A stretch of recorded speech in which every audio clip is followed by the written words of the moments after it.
Hi, உங்கள் எல்லாத்துக்கும் வணக்கம்.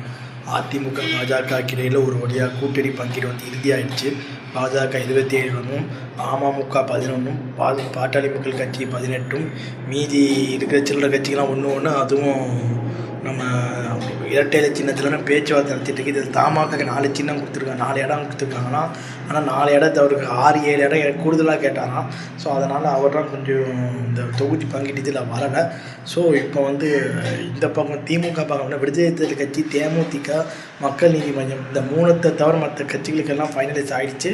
ஸோ கிட்டத்தட்ட 48 தொகுதிகளுக்கு கூட்டணிக்கு ஒதுக்கியாது. இந்த 2 விடுதலை சிறுத்தைகள், சிபிஐ மன்னிக்கணும், தேமுதிக, மக்கள் நீதி மய்யம் இந்த 3 தான் இப்போ பிரச்சனை போயிட்டு. வேலுமுருகன் கட்சி திமுக கூட்டணி வெளியே போயிட்டு அவர் தனித்திரு போக போகிறாரா, அல்லது பாமக சசிகலாவோட போக போகிறாரா, இல்லை விஜயோட போக போகிறாரா அது தெரியல. ஸோ இப்படி போயிட்டு இருக்குது.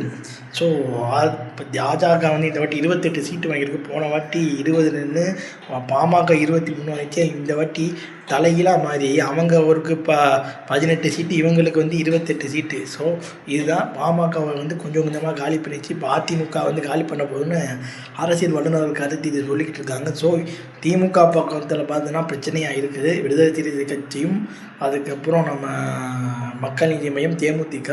ஸோ இதை வந்து அவங்க எப்படி ஃபேஸ் பண்ண போகிறாங்கன்னு தெரியல. என்னென்ன தொகுதின்றதை வந்து முடிவாச்சு, யார் யாருக்கு என்னென்ன தொகுதி தர போகிறாங்கன்னு நமக்கு தெரியல. ஸோ தமிழ்நாடு அரசியல் கோடை வெப்பத்தோட ஹாட்டாக போயிட்டுருக்கு. பாண்டிச்சேரியும் பிரச்சனை இல்லாமல் முடிஞ்சு போச்சு, இப்போ இதுவும் பிரச்சனை இல்லாமல் முடிய போகுது. ஸோ நம்ம விஜய் அவர்கள் என்னென்ன நிலைப்பாடு எடுக்க போகிறாரு, அவர் அரசியல் தாக்கம் 2026 எப்படி யார் ஓட்டை டேமேஜ் பண்ண போகிறாரு ஒரு பக்கம். அதனால திமுக உஷாராகி கூட்டணி கட்சிகளுக்கு குறைவான சீட்டை கொடுத்துருக்கு. காங்கிரஸுக்கும் போன வாட்டியோட இந்த வாட்டி 3 சீட்டு கூடுதல்.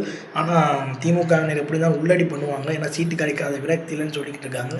தமிழ்நாடு அரசியல் இப்படி பார்த்துட்டு இருக்குது. என்னென்ன விளைவுகள் ஒன்றும் போக போகுது. ஸோ நம்ம பொறுமையாக பார்த்தாலும் சொல்லி என் வீடியோ முடித்துக்கணும். உங்களுடைய விடைபெறும் முத்துரிப்பசான முத்துப்பிரகாஷ். பாய்.